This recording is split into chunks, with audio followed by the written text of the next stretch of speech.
cantika dengan sân khấu gần ballet đột ngạt khi ballet nani thầm khô lâu ni anh đột ngạt xuống dù bôi ba tu ni thật xóa cái sao bôi bôi ba phải nani sinh tu gần ballet đột ngạt sân trung sân xóa tiếng in cần thế khô nát tình áo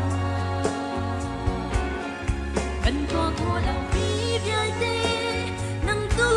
ni phim cần chìm lô cần ballet này mi phun nhẹ rắm ra sự tung bang in điều cảm khâu tu sinh tu ba cha chân terung cho gấu na bôi ba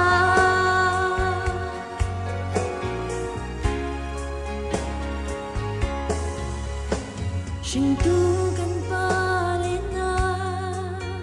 dan đốt na vial te nai pha lên ra dung ra lên ni bang đang dung ra sao câu se nan khen ti giang bát na vial te na chu voi pa tu ni in thấy bia chăm dung ra câu na sa mồ hôi ba pha lê na ni sinh tu gần ba lê đốt na chân trung chân chứa tiếng in cơn thế khô nát tình áo cần toa khô lâu mi vial tê nắng tu đi phim con chim lô gần ba lê này mi phun nhẹ rắm ra sự tung bang in tir cảm khâu tu sinh tu ba cha dân ter dung giao câu na bôi ba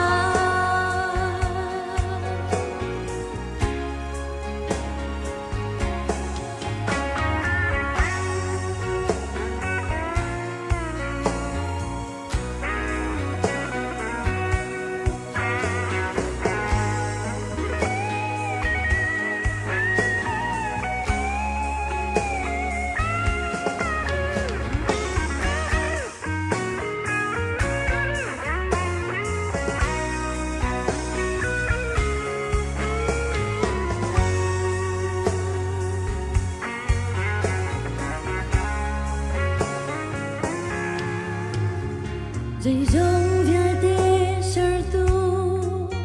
liên ngân bi bôi ba min in sinh tu